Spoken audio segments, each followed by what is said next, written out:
آپ کی عمر شریف 92 سال یہ رہی ہے، 92 سال کے قریب آپ کی عمر، اللہ نے بہت طویل عمر عطا فرمائی، اور آپ کی عمر جو رہی ہے وہ کمال کی رہی ہے۔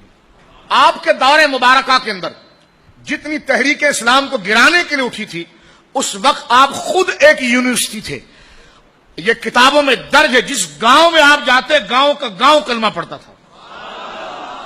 جس علاقے میں سال بھر زور لگا کر لوگوں کے دلوں سے عشق مصطفیٰ کو نکالتی، سرکار مفتی اعظم ہند کا سال میں ایک دورہ ہوتا، گاؤں کا گاؤں عاشق رسول ہو جاتا۔ 1 کروڑ سے زیادہ مریدین، جس میں تعداد سب سے زیادہ علماء کرام کی تھی۔ آپ نے ساری تعلیم اپنے والد گرامی اعلی حضرت سے حاصل کی، اور اپنے برادر اکبر حضور حجت الاسلام سرکار مولانا مصطفیٰ رضا خان صاحب نور اللہ مرقدہ سے آپ نے تعلیم حاصل کی۔ رضا علی خان صاحب رحمہ اللہ جو اعلی حضرت فاضل بریلوی کے دادا ہیں، ان کے دور سے لے کر حضور مفتی اعظم ہند کے دور تک یہ 150 سالہ سلسلہ ہے افتاء کا، جو آج تک حضور تاج الشریعہ کی صورت میں چل رہا ہے الحمدللہ۔ اعلی حضرت فاضل بریلوی نے باقاعدہ بر صغیر کے اندر پورے ہندوستان کے مسلمانوں کو کنٹرول کرنے کے لیے، اور جو تحریکیں اٹھ رہی تھی اسلام کے خلاف، اس میں باقاعدہ دارالقضاء اعلی حضرت فاضل بریلوی نے بنایا، اور ایک مرکز اور سینٹر بنایا کہ پورے بر صغیر کے مسلمانوں کو شریعت کا کوئی بھی مسئلہ پوچھنا ہے تو یہاں سے پوچھیں گے۔ اس میں آپ نے 3 شخصیات کو یہ منصب عطا فرمایا جو دارالقضاء کو چلائیں گے اور پورے بر صغیر کو وہ دیکھیں گے۔ اس میں سب سے پہلی شخصیت جو تھی وہ حضور صدر الشریعہ حضور مولانا جدید القادری جیسی شخصیت، اور ان کے ہم پلہ حضور مفتی اعظم ہند کو بنایا اعلی حضرت خود۔ تو آپ اندازہ لگائیے حضور مفتی اعظم ہند کی اعلی حضرت کے دور میں کتنی مقبولیت تھی، کہ جب دارالقضاء بنا اور ایسا مرکز بنا کہ جہاں سے شریعت مطہرہ کی تعلیم کے بارے میں پوچھا جائے گا، اور پورے بر صغیر کے لوگ ان سے رابطہ کرتے تھے، تو اس کے جو اعلی حضرت نے اپنے نائبین جو بنائے ہیں، جو اس دارالقضاء کے ذمہ دار تھے، وہ 3 شخصیات تھی، 3 شخصیات تھی، جن میں سے ایک خاص طور پر جو عظیم شخصیت حضور صدر الشریعہ تھے، اور دوسرے سرکار مفتی اعظم ہند رحمۃ اللہ علیہ۔ تو یہ آپ کی وہ علمی خدمات، 18 سال کی عمر میں آپ مکمل تعلیمات سے فارغ ہو چکے تھے، اور علماء نے لکھا ہے کہ تقریباً 40 علوم پر مکمل دسترس آپ کو 80 سال کی عمر، آپ کو 18 سال کی عمر میں ہی ہو گئی تھی۔ اعلی حضرت فاضل بریلوی رضی اللہ تعالی نے آپ کے ایک فتوے کو دیکھا، جو آپ نے 18 سال کی عمر میں پہلا فتویٰ، اور بڑا زبردست یہ معاملہ ہے کہ والد اور شہزادے میں کتنا ربط دیکھیں۔ اعلی حضرت نے جب سب سے پہلا فتویٰ لکھا، وہ مسئلہ رضاعت پر لکھا تھا۔ حضرت فاضل بریلوی کے پاس یہ مسئلہ آیا کہ منہ سے دودھ بچے نے نہیں پیا، دودھ جو ہے وہ ناک کے ذریعے حلق میں پہنچا۔ اعلی حضرت کی عمر شریف اس وقت 13 سال تھی۔ اعلی حضرت نے اس کا جواب لکھا اور اپنے والد گرامی مولانا نقی علی خان صاحب کی خدمت میں پیش کیا، وہ بہت خوش ہوئے، اس کی تصحیح کی، اور مہر بنا کر امام محمد رضا کو 13 سال میں عطا فرمائی کہ اب یہ فتویٰ دے گا۔ لیکن اس کے باوجود 11 سال اپنے والد گرامی کے زیر سایہ رہے آپ۔ حضور مفتی اعظم ہند کو بھی آپ دیکھیے، بڑا کمال ہے، آپ کی خدمت میں بھی پہلا مسئلہ جو آیا مسئلہ رضاعت کا آیا۔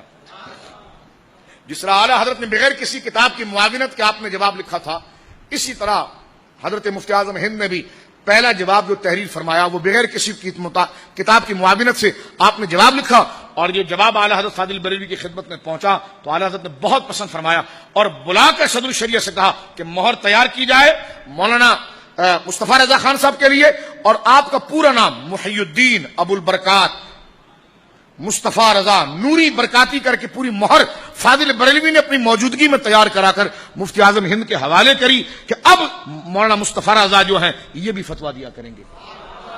یعنی اعلیٰ حضرت کے دور میں آپ کی شہرت تھی، اور اپنی زندگی میں آپ نے 50 سال سے زیادہ عرصہ فتویٰ دیا۔ آپ کے فتاوے جمع نہ ہو پائے کیونکہ کثرت اسفار کی وجہ سے، سفر کی وجہ سے کا جو سلسلہ ہے، اس میں مفتی اعظم ہند اپنی جگہ پر ایک تجدیدی شخصیت ہے۔ نقش نوری تعویذات اور امریات کے اندر ایک آپ کا تجدیدی کارنامہ ہے جو سرکار مفتی اعظم ہند نور اللہ مرقدہ کا ہے۔ اس کے اگر آپ نقوش کو دیکھیں تو بندے کے دماغ سے ٹھنڈے پسینے شروع ہو جاتے ہیں کہ اس کی نقل کیسی کی جائے، تو نقل تو بعد میں، اس کو ایجاد کرنے میں آپ کی ذہنیت کیا تھی، آپ جو تسخیر کے حوالے سے اور محبت کے حوالے سے، دائمی سکون کے حوالے سے، ایمان کی پابندی کے حوالے سے، یعنی آپ نے تعویذات کے ذریعے، اس کی رقم کوئی نہیں لی اس پر، لیکن تعویذات کے ذریعے آپ نے ہندوؤں کو کلمے پڑھائے ہیں۔ یہ آپ کے تجدیدی کارنامے۔ 30 سال آپ نے تدریس کی، کتنی؟ 30 سال۔ منظور الاسلام اعلی حضرت فاضل بریلوی کا جو دارالعلوم ہے، اس میں آپ نے پڑھایا اور کیسے آپ نے شاگرد تیار کیے.